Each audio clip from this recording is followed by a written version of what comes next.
This recording is protected by copyright. No part may be reproduced without the prior permission of the University of South Australia.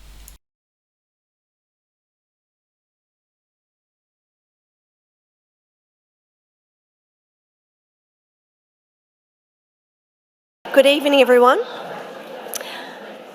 Hello, welcome. My name is Jacinta Thompson, and I'm the Executive Director and Events and Exhibitions Producer of the Bob Hawke Prime Ministerial Centre. It is my pleasure to welcome you all here to the Hawke Centre and the University of South Australia. In doing so, I take this opportunity to acknowledge that the University of South Australia is on the traditional country of the Kaurna people of the Adelaide Plains. We recognise and respect their cultural heritage, beliefs and relationship with the land, and we acknowledge that they are of continuing importance to the Kaurna people living today. Tonight, Hugh Mackay AO unveils a compelling portrait of the nation through the lens of a lifetime of research and thousands of insightful interviews. Discussing his latest book, The Way We Are, Hugh will be in conversation with journalist Julia Lester, and I warmly welcome both of you. Very pleased to see so many here tonight, and I would especially like to welcome Her Excellency, the Honourable Francis Adamson, AEC, Governor of South Australia, and Mr. Rod Bunton. Thank you for joining us.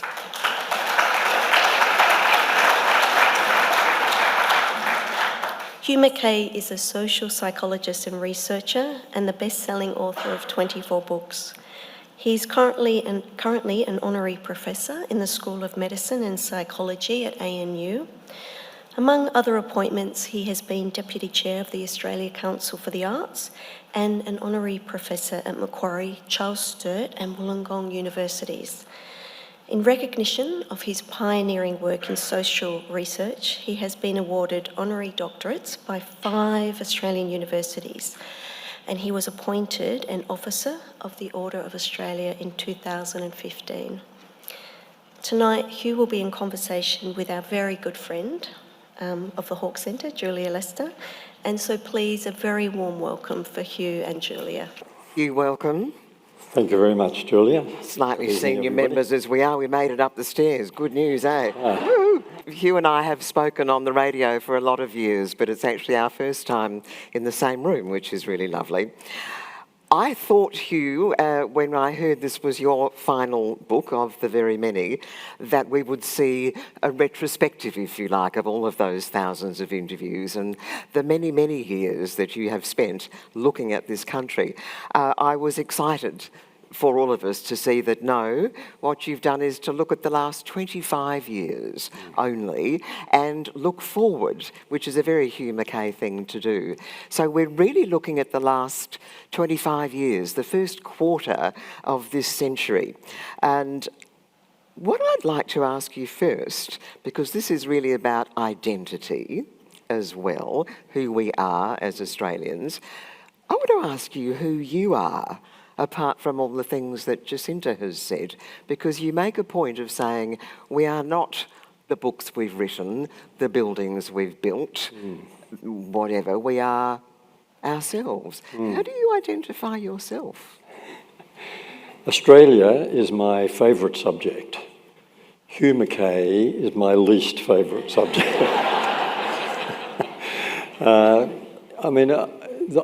It's an interesting question to me because at the moment, contemporary Australia is going through a period of obsession with personal identity, which I think has become unhealthy. I'm not of course, against people having a clear sense of self based on gender, ethnicity, religion, politics, culture, etc. We all need that. I'll tell you about mine in a minute if you insist. But the sad thing in contemporary Australia is that sense of personal identity seems to be being celebrated, bragged about, emphasised at the expense of what is far more significant about all of us, which is that we share a common humanity. The most important answer that I can give to your question is, I'm human, which means I'm one of us. That's the critical thing about us. Now, we can talk about how I'm different. Yes, I'm a son, a brother, a father, a grandfather, very recently a great-grandfather. There's a significant piece of information about me.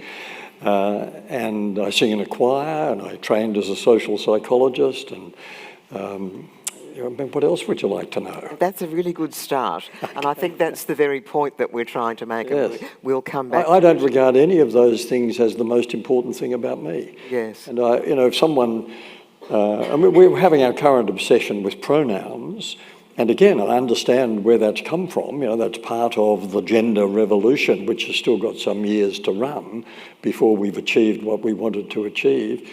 But let's beware of overemphasising that at the expense of the deepest thing we need to know about ourselves, whether we're Indigenous, transgender, non-binary, female, male, Christian, Muslim, atheist. We're all we are one. Human. We are all one, and that humanity that we share, if we allow that to influence everything we do every day, it will change the way we behave, and it will change the kind of society we So here we are 25 years into this century in Australia. How are we doing? It's been a very interesting 25 years, and I think how we're doing, there's one answer which is very positive and one answer which is very negative, and then there are a lot of other answers. The very positive answer to me is that we have achieved the most extraordinary progress towards gender equality. Now, I know there will be a lot of women in this room and a lot of men in this room saying, oh yeah, but we've still got a long way to go. Let us remind ourselves first of the thousands of years of the patriarchy, of ugly, bad, unjust, inequitable male supremacism. And then let's acknowledge in the last 50 years, there has been a genuine revolution, and we've gone, when I think about Australia when I started work, 1955, my first job in research, it was an unrecognisably different society in terms of gender roles, responsibilities, even the concept of gender. So that, I think, if you said to me, what is the single biggest transformation in Australian society, not just over the last 25 years, but over the 60 plus years that I've been working, that's the one I'd unhesitatingly pick. We have been through a tumultuous revolution that is not over. We can talk about what else we have to do. One of the things we have to do is change the language, change the strategy to pull these final few intransigent males with us. That's the positive. The negative, and it's a tragedy. And it's a tragedy it's self-inflicted tragedy, and it's one we can do something about.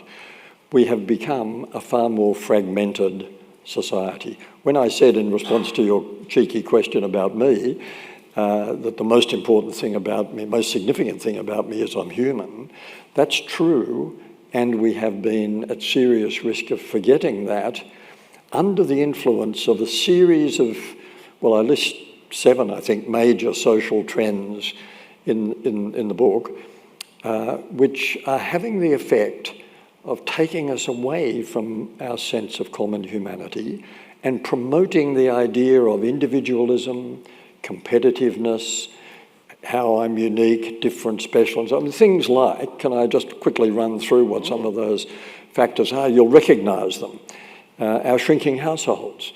We are living in a unique period, not just in Australian history, but in human history, where 25% of all Australian households, now it's slightly more, about 27% of all Australian households contain just one person. Unprecedented. Put single and 2-person households together, it's about 53% of all Australian households. Now that doesn't mean everyone who lives alone is socially isolated or experiencing loneliness, etc., but it does mean when we get to that stage, and we're still shrinking. The fastest growing household type in Australia is the single person household. When we get to that stage, the risk of social isolation is greatly increased. As it is increased by a very high rate of relationship breakdown, between 35 and 40% of contemporary marriages are ending in divorce. We've done that to ourselves. We don't want to undo it. I've been divorced. I don't wish to remarry that person. Neither does anyone who's been divorced. But it's self-inflicted to some extent. I mean, so on a large scale, that's contributing to social fragmentation. We're more mobile than we've ever been. We're moving house on average once every 6 years. And of course, we're also more mobile in the sense that we have almost universal car ownership. We come and go by car. Most of us live in dormitory suburbs where we wave at the neighbour's car now instead of stopping on the footpath and having a yarn. Many suburbs in outer metropolitan areas of our major cities don't even have footpaths because there's no point. Like Blackwood. I spoke to a young woman recently who lives in a new development on the outskirts of Orange in the central west of New South Wales. She said she's lived in this new house. They're all new houses, New Street. She's lived there for 6 months. They all come and go by car. They've all got electric garage doors. Up goes the door. They drive in, down. She has not yet met her neighbours, and she's lived there for 6 months. So that's another factor. Our falling birth rate is another. Birth rate is the lowest it's been in our history. We're, relative to total population, we're producing the smallest generation of children Australia has ever produced. But Hugh, I've got to say quickly, you're not saying we need more people because we don't, really. I very explicitly say, contrary to the wishes of the Federal Treasurer, I'm not urging people to get the birth rate up. Yeah. We've heard that one before. Next thing we'll be hearing about another baby bonus. But no, that's not the solution. But we just have to acknowledge what this has done. It means that the kind of social lubricant effect that kids have in a local... You move into a new neighbourhood, traditionally the kids got to know other kids and gradually social networks were developed through the kids meeting on the school bus, in the playground and so on. Well, that social lubricant is in shorter supply than ever. We're compensating, of course. You're probably aware of the fact that in Australia now there are more pets than people. 26 million of us, 28 or 29, I think, million of them. I mean, that includes goldfish and lizards and other things. But Hugh, just pause on that. It's a very uncomplicated relationship with a pet. Well, isn't it? I mean, mostly. Unconditional love, unless it's a cat, is what you get, isn't it? Yes. Oh, yes. And if we're in any doubt about whether all those dogs are child substitutes, just listen to the names they're called. I've got a four-legged neighbour called Sophie. I recently had one called Nigella, who's just moved out. And I recently met a dog called Ian. And I thought that was quite a strange name for a dog. And I mentioned that to someone. They said, oh, my dog's called Hugh. Maybe that's working, but go and look at the dog park, and there is a bit of socialising goes on. Yes, that helps. So that's another thing. Our busyness is a huge social change. Look how fast we all want to run. Look how proud we are of our busyness, as though it's a badge we wear with pride. How are you going, Julie? Busy? As though surely you're busy or are you dead? That's the switch has got to be on or off. I just said to Hugh, I live in the same suburb I've lived in for a very long time, and it's quite community-ish. Yes. So I see people I know at the supermarket, the fruit shop, the chemist, which is beautiful. Yes. Kids went to school at the local school. Someone who's a lovely person said to me, in the chemist this week, how you doing? What have you been doing? And when I stopped work, I used to say, I've been changing the world, have you noticed? That didn't go down awfully well. So now I tend to say, not much, really. Yeah. And people's eyes glaze over. Yes, yeah. I'm very happy doing not much. Yeah. Well, I heard of a friend actually has a father who's recently retired who, when people say, what are you doing, says, I'm not doing, I'm being, which is not a bad answer. Oh, that's very cosmic, isn't it? Yeah, sorry about that. But let's acknowledge that busyness is actually the enemy of social cohesion. You know, the neighbours are having drinks on Friday night, sorry, too busy. don't disturb Dad, he's busy, as though busyness is the justification for disengagement from social encounters. So just very quickly, one other perhaps social trend to mention, the obvious one, which is our overzealous embrace of information technology at the expense of face-to-face interaction. And maybe we can explore this in more depth because there are so many implications of it, but we are at serious risk of confusing screen-based data transfer with what we're doing now, which is face-to-face. And as you mentioned, we're looking at each other. Eye contact. Eye contact. Turns out, neuroscientists are telling us something we could have figured out for ourselves, which is for humans to interact, they need eye contact. If you doubt it, just remember what it's like trying to have a conversation with someone who refuses to make eye contact with you. It's a very eloquent message. Well, you can't make eye contact on a screen. You can stare at someone's face on the screen, but you're staring at the screen. And when we don't get sufficient eye contact per day, we are socially deprived. And it's more important, we're going off into many other topics, but it's more important than that. It's not just that we're socially deprived. Our sense of morality, our sense of shared values depends upon our constant interactions with each other. Morality is a relational concept. Could you talk more to that? I was going to come to it later, but let's do it now. Yeah. Well, I think morality is a socially constructed how do we work out what's right and wrong? We're taught it by parents and teachers and so on, but mainly we learn it through the experience of negotiating those tricky pathways through personal relationships. What's expected of me, to what extent do I have to conform to these values, etc. Morality, the moral compass for each of us is figured out in a social context. How could it be otherwise? Morality is only about how we treat other people. That's what it's about.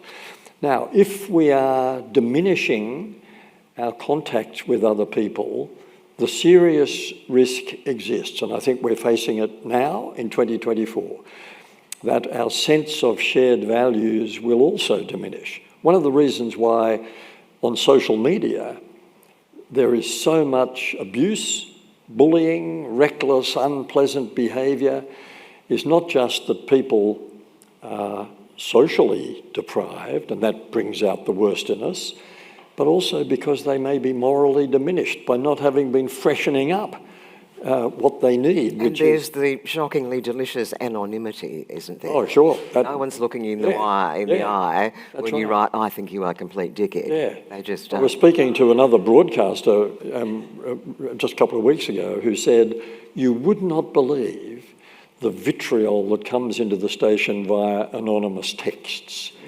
And he said, none of those people would ever say that stuff to us face to face, but they're prepared to say all this stuff in text. So anyway, we won't go on about that now, but put all that together, plus a number of other things like the absurd increase in high-rise living, which emphasises privacy and security, etc., not a natural way for people in our culture to live.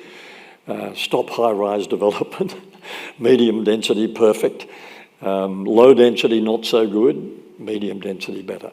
But that's contributing. The changes in more casual work and more remote working is contributing to fragmentation too. It's harder to get invested in a workplace if you're not there very much. Decline of religion, the decline of faith communities. There are many other factors, and I discuss them in the book. But the point about all this, Julia, is that cumulatively, look at the way our society has changed and compare it with what I was saying about our essential humanity. Our essential humanity is that we are social beings, that we are born to connect, to cooperate, to communicate. That's who we are. We're a cooperative species, neuroscientists will now say of us, born with the capacities we need to be cooperative: kindness, compassion, respect, tolerance, etc. So that's the kind of species we were born into. In fact, can I digress on one more point? Of course. A group of British and German archaeologists have recently published their research, which seems to solve what had seemed like an insoluble puzzle for a long time, which is, how come Homo sapiens survived among the 5 species of humans that were roaming the planet for 250 or 300,000 years? Why did the other 4 get wiped out and we survived? The latest answer from these British and German archaeologists looking at the European archaeological record is that there was a cataclysmic climatic event about 42,000 years ago, just before I began my research career. And as a result of that, the other 4 were wiped out. Why were we not wiped out? We alone had learned how to form ourselves into close-knit, mutually supportive communities that care for the sick and the wounded and so on. It was our one of those a paper one of those archaeologists had written refers to survival of the kindest, which, you know. Sorry, Darwin. Take that, Darwin. Yes, yes, exactly.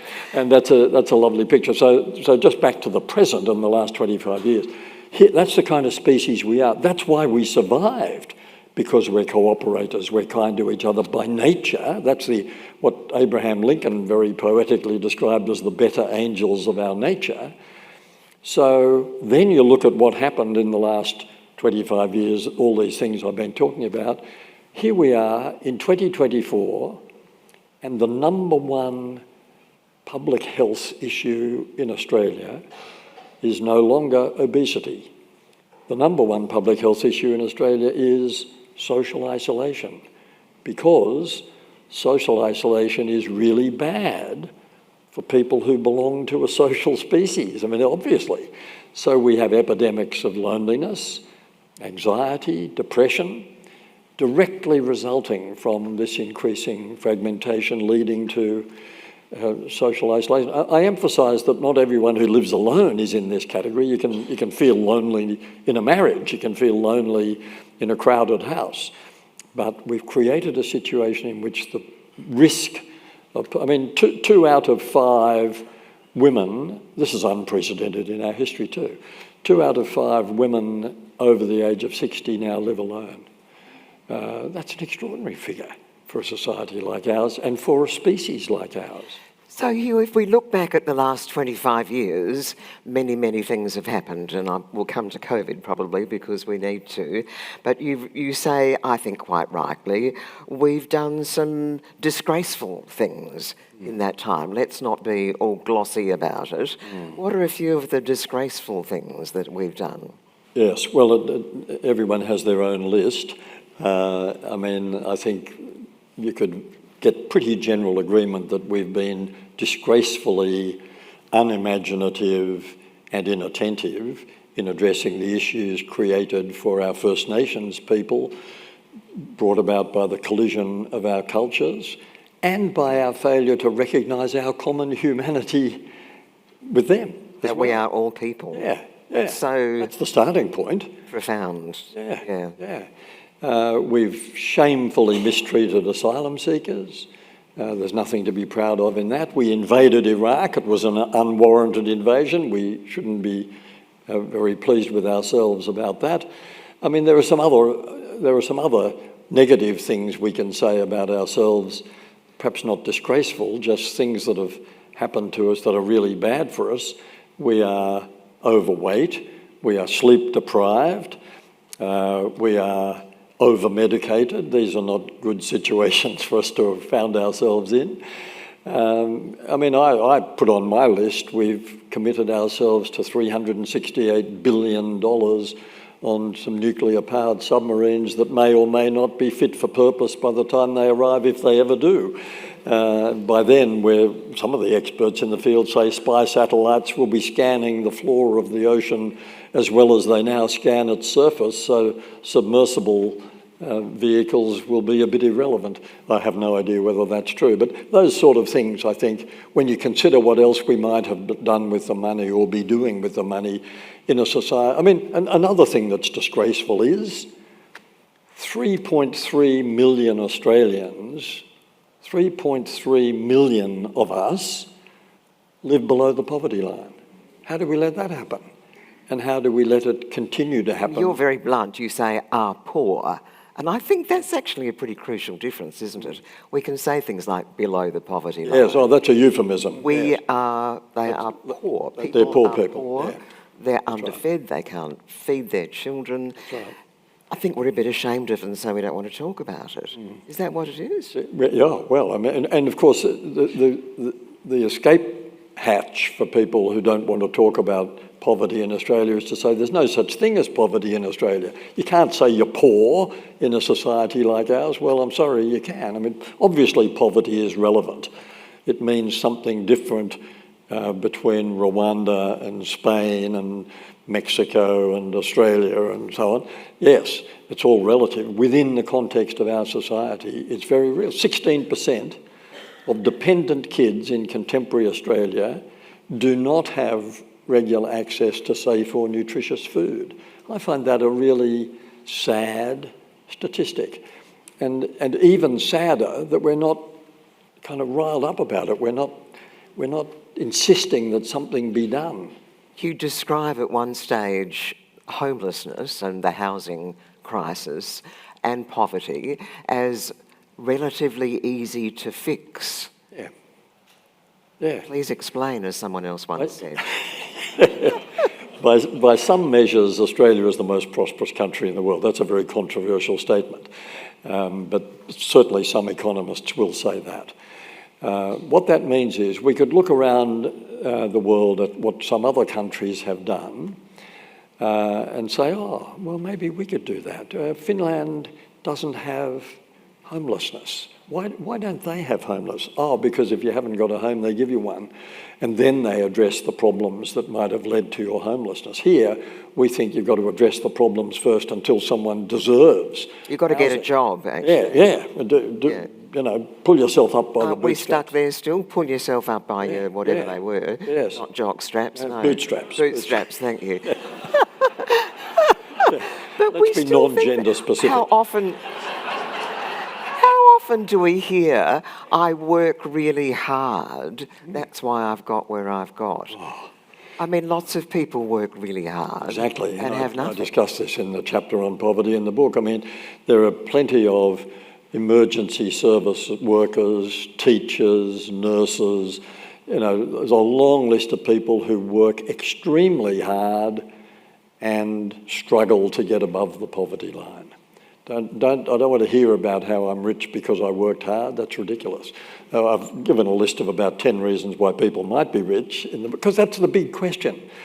You know, it's tempting to say the big question for us, how come so many Australians are so poor?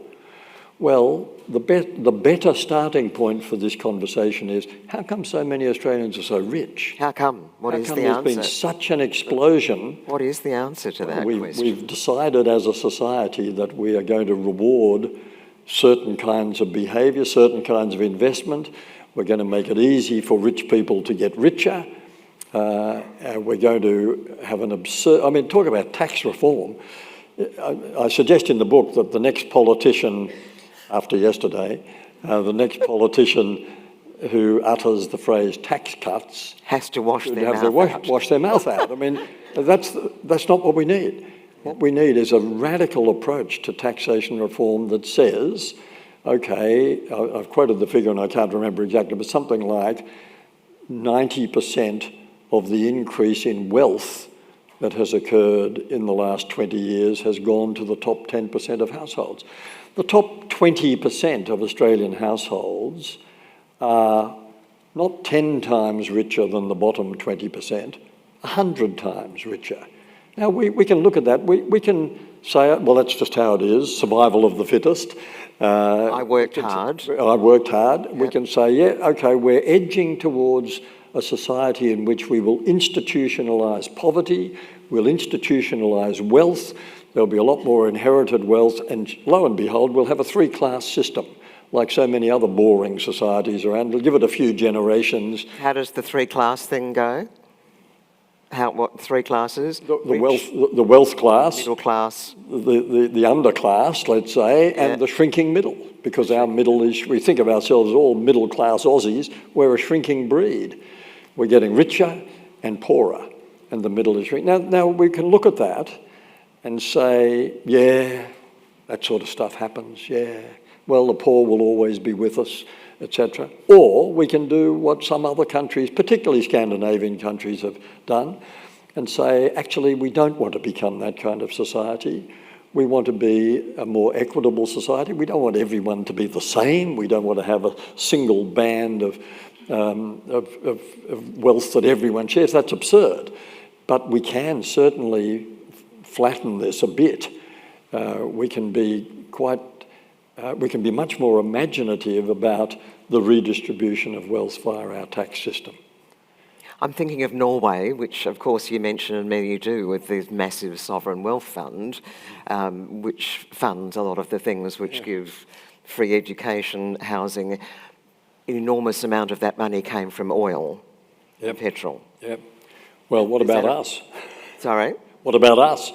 Look at where a lot of our wealth has come from. Oh, absolutely. But Scandinavia chose to use it for a wealth fund for housing, for education. Yeah. How are they going to be able to keep that up, I wonder?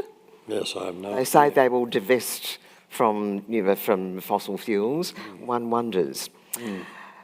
By the way, the sort of personal taxation rates paid by people in Denmark, Norway, Finland, etc., would make Australians faint dead away. I mean, they're very high rates of personal tax. And I've never studied those societies, but what commentators on those societies say is when people pay higher rates of personal tax, they are far more invested in the society, far more connected with the idea of... How many Australians would say, gee, I'd love to pay more tax? Do you hear that very often, Hugh? I've never heard that, although I have heard people saying we don't need the rebate on our power bills. But you know what I'm saying. Absolutely. So much more commonly I'm not going to give the government any of my money. Yeah. To which I cleverly say, do you drive on roads? Yes. You know. Yes, would you like to go to hospital if you get sick? Yes, but that's a really common thing to say, isn't it? Let's try and pay as little tax as we can. Oh, yes. Because they're taking the money from us. Yes, that's part of the Australian ethos at the moment. Minimise your tax. You talk quite a lot and interestingly about some myths. One of the myths is Australianness. Could you talk us through that? Yes. Because we're quite proud of having an Aussiness, aren't we? Yes. Everybody's equal, we don't have a class system, we've got great humour. Can you just pull all that to shreds for us? This occurs in a chapter called Fake Wisdom, and I did have a lot of fun writing Fake Wisdom. In fact, my favourite little bit was the coda to that chapter, which is the fake wisdom being that pork barrelling works. And there's some very interesting research showing that pork barrelling doesn't work at all. The famous sports rorts pork barrelling thing was studied by a couple of people who published a report on it showing it had zero impact on voting patterns in the electorates that got the... So this is when you say, I'm about to ask you to vote for me, I'll give you free railway stations, free supermarkets, free this, we'll upgrade free that, the sports ground, sports and shooting stations. Yes. And people don't vote for you either way. No. They're just cynical about that. But anyway, the bit of fake wisdom... Aussinesses, what about them? The Australiannesses? Yes. So another bit of fake wisdom is that there are unique Australian values. And I think this is very dangerous. This idea of Australian exceptionalism, as though we've got some particular values. People... I start that chapter by harking back to the Beaconsfield mine disaster in Tasmania, where you remember a couple of miners were trapped for a very long time and the world's media got interested and Bill Shorten became famous and so on, and they were eventually rescued. And so many commentators at that time were saying, this is Australian values on display, as though if they'd been Canadians or Russians... Or Japanese. They would have said, there's a couple of blokes down there, don't worry about it. Let them die. They'll find their way out, no doubt. Ridiculous. All of the things that we regard as our finest, noblest values we share with liberal democracies around the world. You know, people talk about Australian spirituality. Well, when you look at the features of our spirituality expressed in religious or non-religious context, it's the same as everyone else. It's the same as First Nations spirituality. It's the same as spirituality in any other culture. And I think we do ourselves a terrible disservice. Of course, there are Australian idioms for expressing what are effectively universal democratic values, and let's celebrate our idioms, but let's not fool ourselves that we've got some... I remember a former politician talking about things that were un-Australian. Well, you'd have to be pretty confident to be talking about what's un-Australian, because we behave well and we behave badly. And part of this thing about Australian values, you know, we got the best medical system in the world. No, we haven't. We've got the bravest soldiers in the world. No, we haven't. You know, all these things we want to say about ourselves that just aren't true. You say, in fact, that America's got one of the best systems in the world, medical, as long as you can afford it. Only you can afford it, yes. Which is a little bit of a not best, isn't it, really? But the Netherlands is probably better than ours. I mean, you know, it's a brilliant medical system, but to say it's the best in the world, or we've got this unique brand of Aussie humour. Well, there is some unique Aussie humour. My favourite Australian joke, which I repeat in the book, is about the cattle station owner in Cape York Peninsula, visited by a Texan rancher who's bragging about the size of his ranch. And he says, you know, I can saddle up my horse on the eastern boundary and I can ride west all day and camp overnight and continue riding west all the next day, and I still haven't got to the western boundary. And the Aussie says, yeah, we used to have a horse like that, but we shot the bastard. Now, I thought for a long time, that's a unique Australian joke. But actually, the Belgians have exactly the same joke, except it's about slow trains, not slow horses. So even our unique... A person in their 30s said to me a year or so ago, does everyone have a right to an opinion? That's a very current one, isn't it? I thought that's such a great question, because we're very opinionated. We have social media, of course, which is just a great vehicle for being very opinionated. It's as though we have to have an opinion. My answer, I'm thinking about it, was we have a right to an opinion. We don't have a right to expect that people will listen to our opinion or respect our opinion unless it's backed up with some information. But do we all have a right to an opinion? Well, what do you reckon, Taylor Swift or Beyonce? Come on. I think it's very binary and I don't accept your question. Well, we talk about the age of the age of information.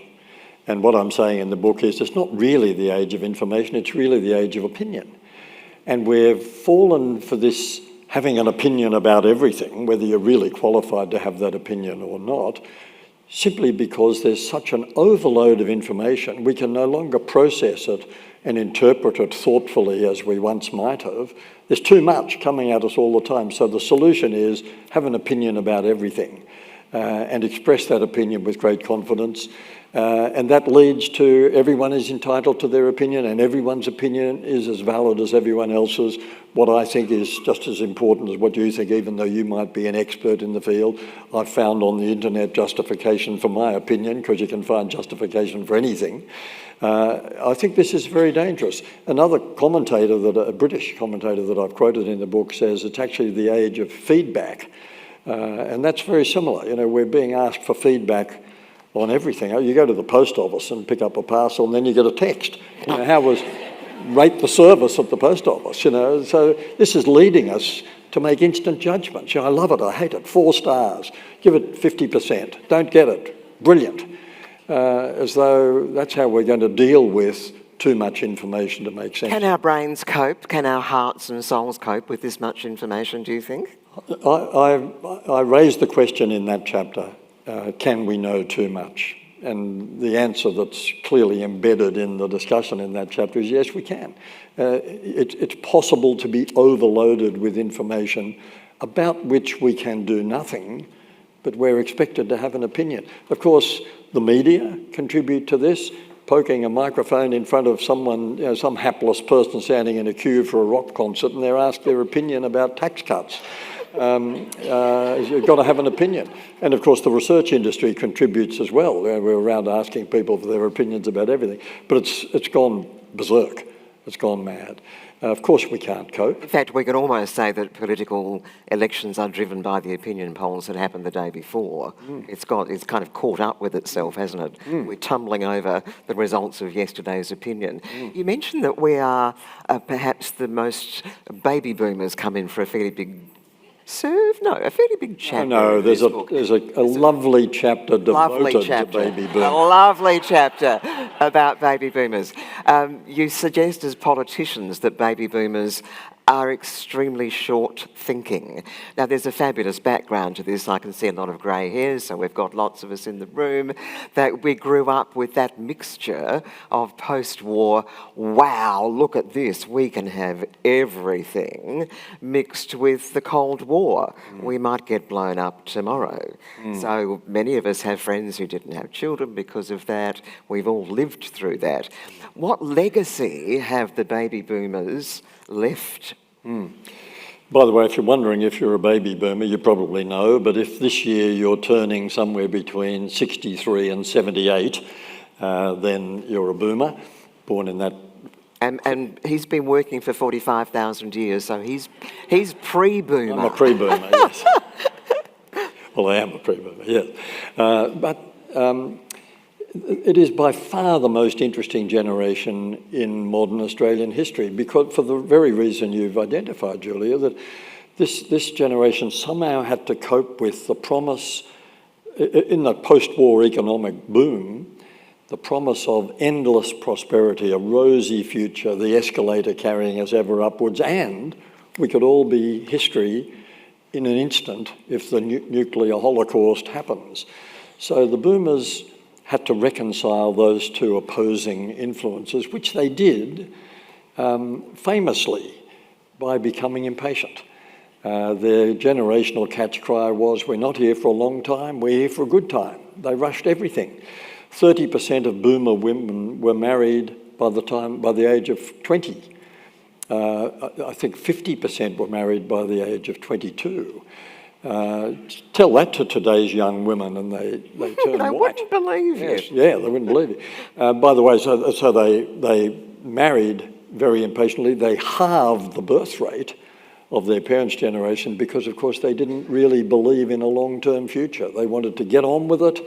They wanted to change the world, but they weren't investing in the future through babies. The birth rate went from 3.6 to 1.8. And then we discovered work. We were allowed to work, kind of, as well. Yes, that's right. Well, Often so a lot had of to resign for various reasons. I mean, what I'm saying there are some implied criticisms of some of the choices the boomers made, but the central message is the boomers really did set out to change the world, and they did.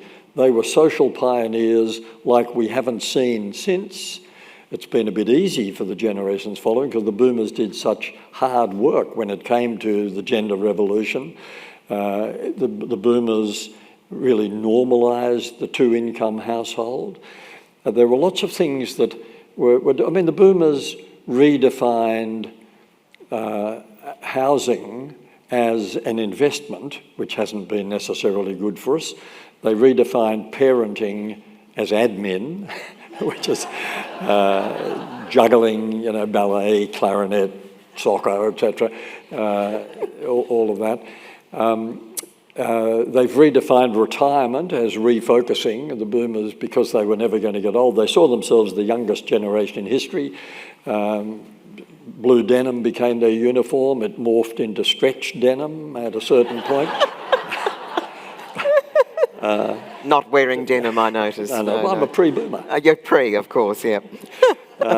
So they changed a lot of things about us, but their hallmark, and this is not intended as a criticism, it's just intended as an observation about what will happen to a generation formed by two such powerful but contradictory influences. Their hallmark became impatience. And there's, I hope, an amusing little coda to that chapter about our 4 baby boomer prime ministers. We've only had 4 of them, and we'll never have another one because the boomers are getting too old. Rudd, Gillard, Abbott and Turnbull. And there was the baby boomer impatience, in that case impatience to get the top job, on display. Rudd got elected, Gillard knocked him off, Rudd knifed Gillard again. On the other side, Turnbull was becoming leader. He became leader 4 years after joining the Liberal Party, but then he was knocked off by Abbott, who then became Prime Minister, and then he was knocked off by Turnbull. That was a period of 8 years in which we lost 4 sitting Prime Ministers. And I don't think it's an accident that they were boomers. They just kept knocking each other off. They wanted to get there. It was the period, you may recall, when paramedics could no longer ask a person who'd been knocked on the head to test their cognitive capacity, who is the Prime Minister? Because no one could be sure. Has there been a change? Why are you asking me? It's like those of us of this generation, Hugh, who stand at traffic lights trying to count back in 8s for when we get to the test that says, OK, count back in 8s. But I mean, I do say, in spite of having a little bit of a laugh at the expense of boomers, I do certainly say that we owe them this tremendous debt for the pioneering work. And they showed us how to rebel. They showed us that if you want something badly enough, you can get it. And of course, they had the advantage of numbers. They were a huge generation relative to total population. God. I want to talk about God. Because we all know, I think, that fewer and fewer people in Australia are going to church. We will say that they are churchgoers, religious people. The figures, we all know what they are. Do you believe in God? Yes, I believe in a particular interpretation of that word. I don't believe in an external superior being. I don't believe in some cosmic force that controls the weather or who you'll fall in love with or who'll die of cancer.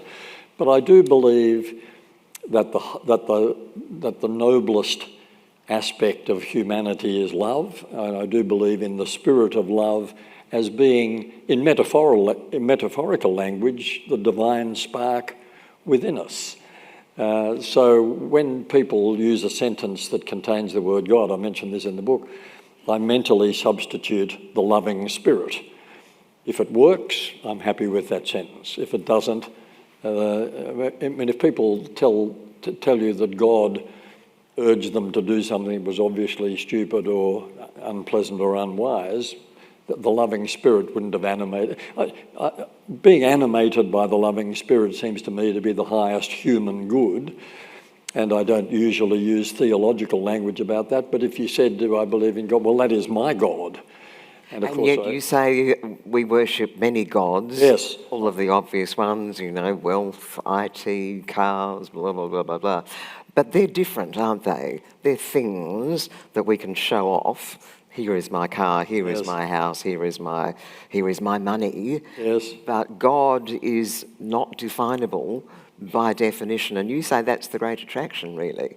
Oh, yes. There are 20 gods listed, slightly tongue-in-cheek in that chapter.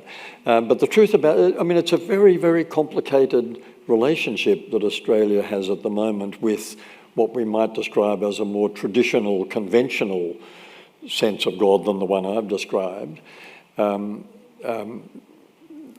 Most Australians will still say, a significant majority, will still say they believe in a supernatural being.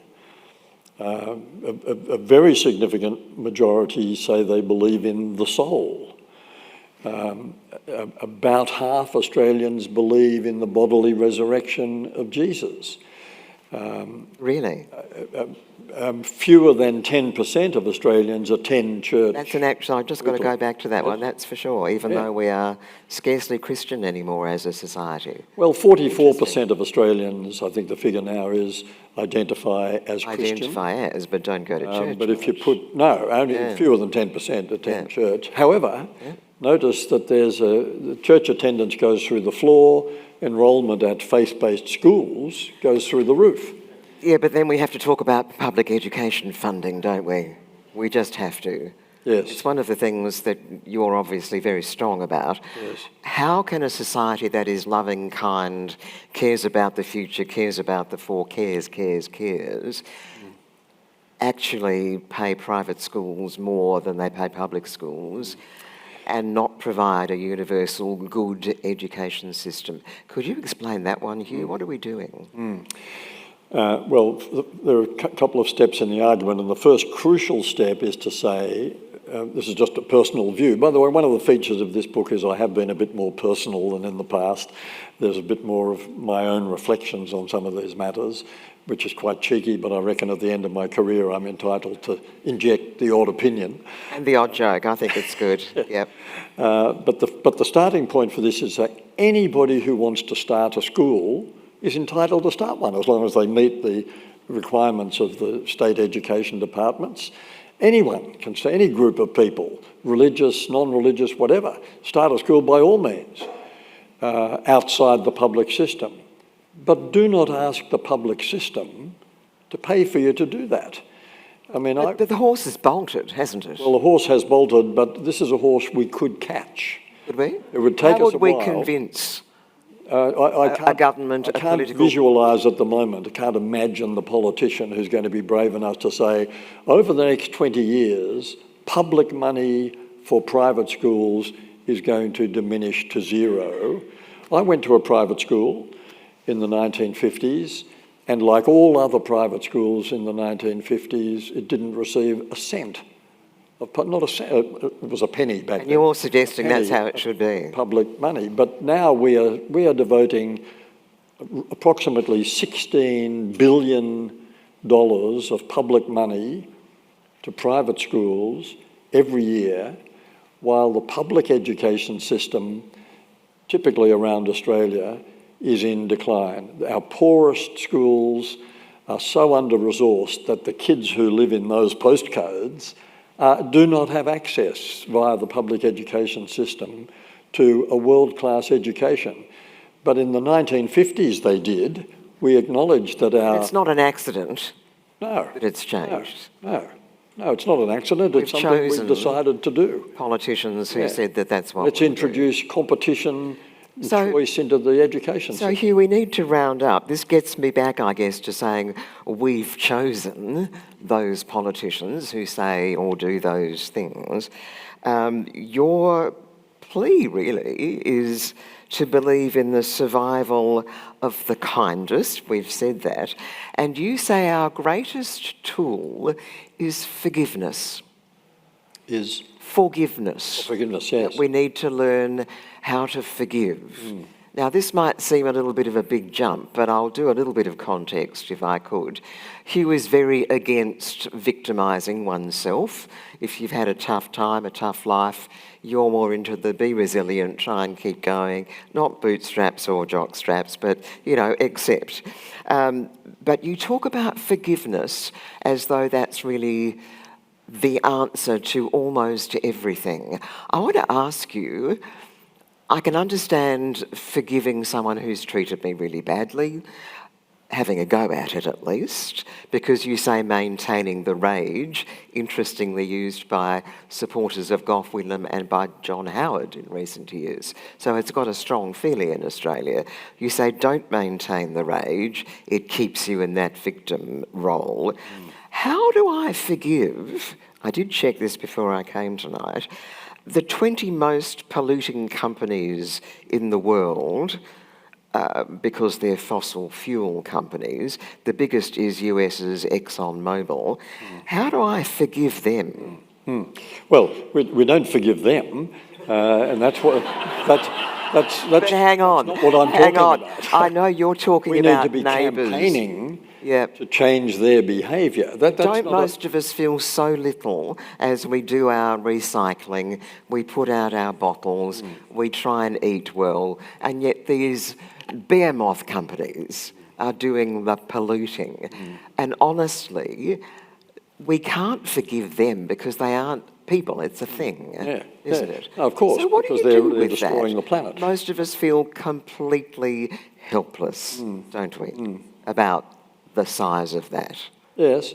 But we campaign, we speak up, we write to members of parliament, we might write to those organisations expressing our view. We do what we can, and we rely very heavily on governments to act on our behalf in things like that. What I'm talking about, though, is the personal level of, I mean, you notice at the moment that the tendency, perhaps the fashion, for saying I'm not a victim, I'm a survivor, that's someone not wanting to be characterised as a victim. Well, the only way out of victimhood, in that personal sense, is forgiveness. And that's a choice we make, and it's often a really tough choice, but it's the only way to have agency in the situation, to restore your sense of personal control. I've been badly treated, I'm going to complain, I'm going to call this person out for their bad behaviour, they need to be punished, etc. But unless I forgive them, I'm condemned to remain their victim. So revenge is not a good idea? Revenge is always a bad idea, whether person to person or nation to nation.